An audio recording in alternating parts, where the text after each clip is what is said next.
and welcome to Spotlight On, the podcast that brings together business leaders, entrepreneurs, and experts covering a range of topics. I'm Nicholas Barton, founder and CEO of the Barton Partnership, an award-winning executive recruitment and consulting solutions firm providing permanent search and independent consulting services across strategy, sustainability and M&A, data and analytics, and transformation and change. Welcome, everyone. I'm Imogen Seear, Senior Consultant and Consumer Practice Lead at the Barton Partnership. I'm thrilled to be hosting the second episode of our new podcast series celebrating inspiring female career stories. Today, I'm joined by Jana Siber, Managing Director at Arriva Group. Jana started out in consulting and has since built an impressive career in the leisure, travel and mobility industry, and in November of last year was featured as a woman to watch and advocate for change by WiHTL, Women in Hospitality, Travel and Leisure. So Jana, thank you very much for joining us on the podcast today for our new series celebrating inspiring women in leadership. Can you tell me about your career journey to date? Great. Well, thank you for having me. All right. Where do I start? So I am Czech originally, grew up in the Czech Republic and then came over to the UK first to study English. And then, I realized I actually quite liked it here. So I decided to go to university in the UK. Studied at Oxford. I have BA in experimental psychology. And while at Oxford, I have picked up a leaflet which described management consulting, which sounded like an absolutely amazing job for someone who had no idea what they wanted to do, right? I just thought, dream job. I don't really know what I want to be. And here I get to try different things, different companies, different teams, different functions. So I get to know the business. So out of Oxford, I've joined Booz Allen in London, and I worked in Booz Allen for about a year. And that was just about the time of the internet bubble bursting. So unfortunately, I had to switch jobs, and I have joined Accenture in their strategy and business architecture team straight from Booz Allen. Spent another 2 years there working on a variety of projects in consumer products industries. And then, as often in consulting, I started having an eye on an MBA, as that tends to be quite a logical way, especially for people with non-business degrees. So I have applied for a number of European schools, got a stipend and a scholarship to London Business School, which was also good because while I really enjoyed my year in consulting, I was beginning to question whether consulting is a career path for me forever, if you like. And so I spent the internship between the 2 years at LBS doing an industry job. So I worked for SAB Miller for a couple of months, which was a fantastic job, working in a marketing team of a beer company, attending all rock concerts and sports events. It was great, but also made me realize that actually as an MBA grad, if you go into industry, the jobs are quite, mid-management, but actually not quite at the level where you could work as a consultant, where as a consultant, you may be the most junior person in the room, but you will get to sit in the room with the CEO talking about strategic decisions. And so I decided to go back to consulting for a few years. I never really thought this was going to be a job for life, but I thought, let me go back to consulting, do another few years of consulting job, and then decide what exactly I want to do. And so I joined Bain after London Business School. And originally, I intended to be there for maybe 3-4 years, make a manager and then go. But I actually really, really loved my time with Bain. And so stay way longer than anticipated. And I think I left after about 8 years, just at the point when I really needed to make the decision, do I want to go for it and make a partner? Or do I finally actually go and get a real job? And so I decided I didn't want to be a partner. And so I decided it's time to switch into industry. And so I was looking for the typical, stepping stone for a strategy consultant, for a strategy role in a company. And actually what came my way was a commercial strategy director role at Arriva Budget Group. And I really liked it because it wasn't the box standard corporate strategy job. I felt like while, obviously using my strategic skill set, I could also learn something about, the commercial part of the business. And so I've accepted that role, and I started working in the commercial strategy role, and then fairly quickly developed that role into a lead on the franchisee part of the business, which Arriva Budget, especially in the international, has got a massive franchising part of the business, which is actually almost half of their profits come from franchisees. And so I initially was asked to do a strategy for that part of the business unit in my remit as a commercial strategy director. And through developing that strategy, which was then presented to the global board, I got myself a role of implementing it with the team. So I started managing the franchisee part of the business, first for Europe, and then eventually over the years, I grew it across Asia, Pacific, as well as Latin America. So I ended up pretty much managing the global franchisee business for Arriva's Budget and all sorts of other brands that we had in the group. So that was fantastic. And I really enjoyed that and really developed that commercial skill set, right? There was a lot of negotiations. But what I didn't have was obviously full P&L responsibility, because this was really just a commercial role. And so my next step, where, at that point I really knew I wanted to be in general management and going for that P&L responsibility, I started looking for a role that would allow me to do that. And unfortunately, there wasn't one available in Arriva's Budget, although I did manage Zipcar in Europe for a while, which was full P&L, but it is a very small business. So I was looking for something slightly more substantial. And so an opportunity at Arriva came, which was exactly what I was looking for at that point, which was managing a portfolio of 7 countries, full P&L responsibility. All of these were European countries, quite a nice mix of Northern, Central, and Eastern Europe. And so I transferred to Arriva, and obviously coming from private transport, which is car rental, to public transport, there were certain things which were, similar because it's in the general area of mobility, but also very different businesses where a car rental is much more B2B and B2C, whereas public transport is much more B2G. Our customers are typically governments. And so great learning experience. And I've now been at Arriva about 3 years, and I'm still in the learning stage and loving the job, growing my portfolio of countries. And that's where I ended up. The Arriva Management Board has achieved a 50-50 female and male ratio. Can you share some observations with us around how you've achieved that? It's fantastic, isn't it? I mean, this is the first time I've been at any team that has got 50% females. And the great thing, this is not just your token marketing director, token HR director, token legal counsel. We have got 2 managing directors. We have got chief transformation officer, as well as a corporate affairs officer. So obviously we have an HR director who is incredibly strong in her views on diversity. And so she was a part of hiring me and my counterpart into Europe. And so the 2 new managing directors about 3 years ago were both women, and we were a result of that recruiting process then. So obviously I didn't have a hand in that. And so there were 3 of us on the board. And the most recent addition, Shean Layden, who is our chief transformation officer, has only joined quite recently. Of course, there needs to be that general awareness of diversity is important, and it has to start on top, right? Because if you've got a board full of middle-aged men, it is incredibly hard to drive the diversity in the lower ranks because there are no role models, right? I mean, the young and strong women who come into the businesses, if they've got no role models to look up to, it is very difficult to retain them and inspire them. And so I think we kind of started on top, and now we need to make sure that our teams are as diverse, and we are nowhere near there, right? I mean, I've got some women on my team, but nowhere near 50%, which I should aspire to. And so we now, as the top of the company, need to really actively drive that diversity to the levels below us. And that will then in turn reinforce the new smart graduates we have coming in through our graduate programs, who are quite diverse, right? We've got lots of women coming in at graduate level, but it trickles down as the women get more senior. And so we really need to make sure that, they see the role models right on top. And so see there is a valid career path, whether you've got kids or you don't, you have a partner, you don't. There are different models how you can make it work as a woman. And we need to make sure we role model those and provide support for the women to go through the ranks. If we look at the more representative split from your management board, what are some of the more positive or some of the impacts more generally of having that as the top leadership in the business?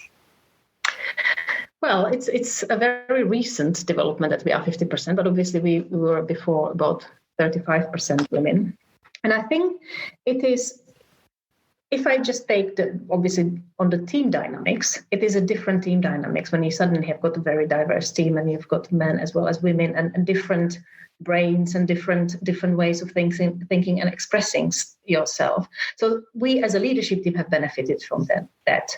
But of course, as the teams below us, I think because there is much more focus on diversity, because we are recognizably very diverse at this moment. So, and I think I've mentioned this example to you before, we have recently been looking for a consulting provider. And so we've run the typical beauty contest with a number of consulting firms giving us their proposals. And only one of them has brought a diverse team. And we have immediately picked up on that. And we have asked, don't you have any women working for you? I mean, these are big strategy houses. Where are the women on your teams? And don't you feel a bit awkward that you sit in front of a leadership team, which is very diverse, and we've got, 3 strong women on the board, and you haven't brought a single woman? And again, I think if we were a board of all men, we would have probably not asked that question, because it doesn't come naturally. And so I think because we have got that mindset of diversity is important to us, we have eventually, obviously quality-wise, we've assessed the proposals on its quality, but the diversity of the team has played an important part in selecting eventually the provider. And I think that's something that, probably wouldn't have happened if we weren't diverse to the extent we are.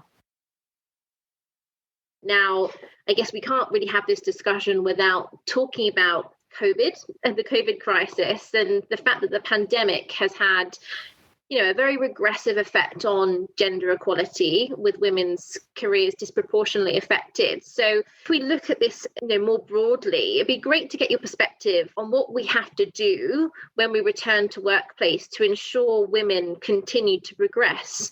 Yeah, I think it's interesting, right? Because absolutely. And, I'm a single mom, so I know exactly how, disproportionately affected we as women often were, because we still expected to do a significant part of the homeschooling, et cetera. So the stuff that has been there before COVID, right? Because a lot of the time in families, the woman goes and works, and then she comes back, and then she picks up the kids from school, and then she goes and cooks the dinner. And a lot of women bear disproportionately larger amount of the household running as well. And COVID, I think, has just made it much more salient, because suddenly there was very little boundaries between what's your work and what's your home life, because it all merged into one. You had kids schooling in one room, sometimes in the same room as you were trying to be on Zoom, et cetera. And so I think what we need to do is, it's not only specifically for women. I think the one good thing, if there is one good thing about COVID, is it showed that we can do virtual working.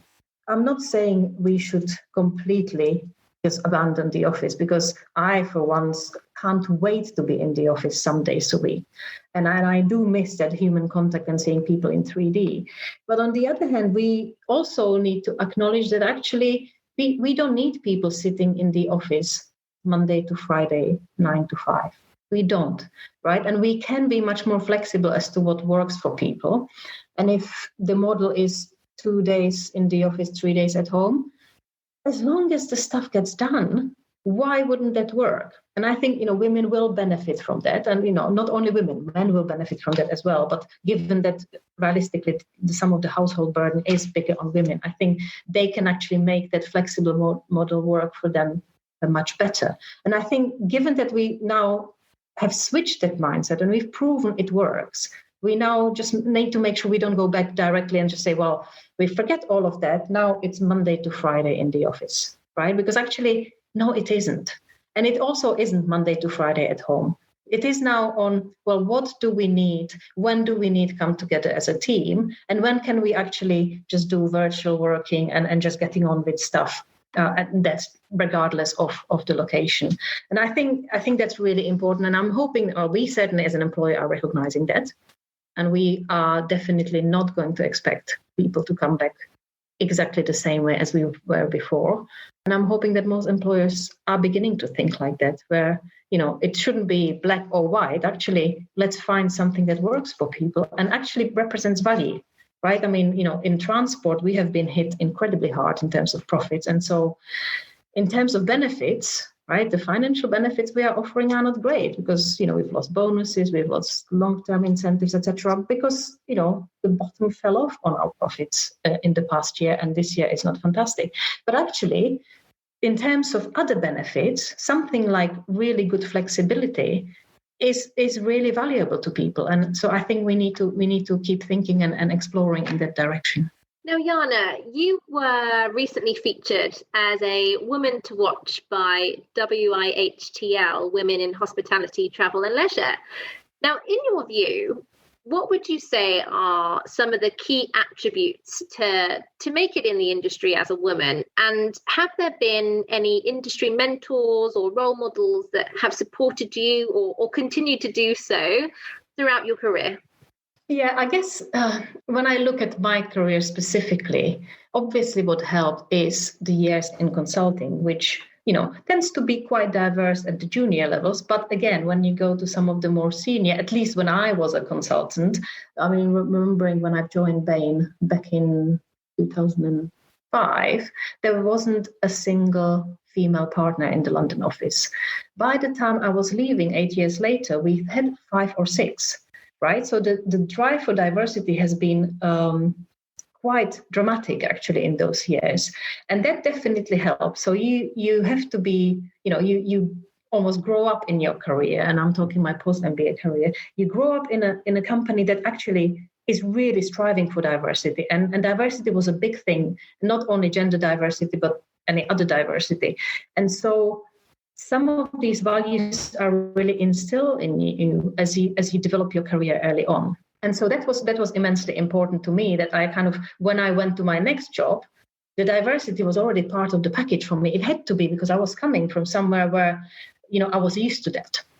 And so I think it is important to have those role models, and it is important to have those mentors. And of course, a lot of the time, because women face similar experiences, you do select a few good friends, whether they are peers or slightly more senior, and you keep those relationships. And I am still in touch with many of the women at Bain who, we grew up through the ranks together, even though now some are still in Bain, some are in the different industries. And I think that network is quite important, even if it's just for venting the frustrations of having to work in environments where majority of people you work with are men.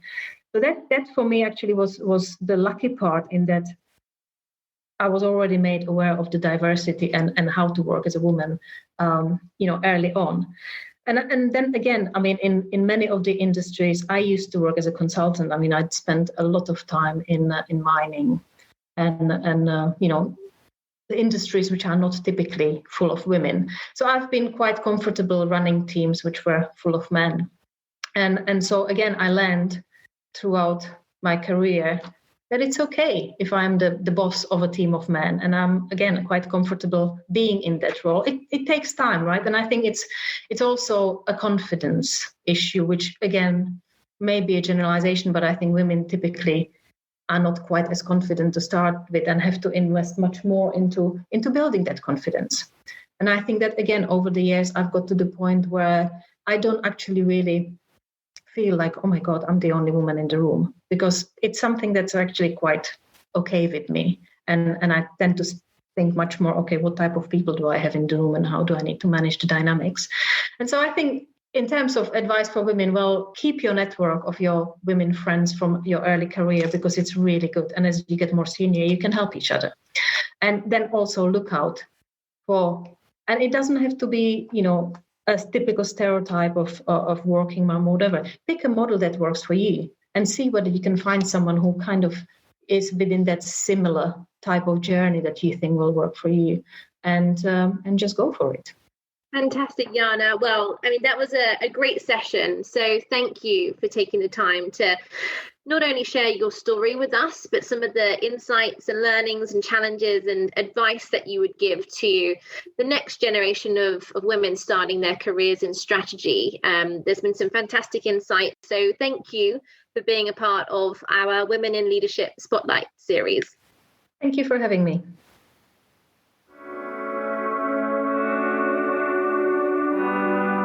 Thank you for listening to the Barn Partnership Spotlight on podcast. To stay updated with future episodes, subscribe to our channel on the podcast app.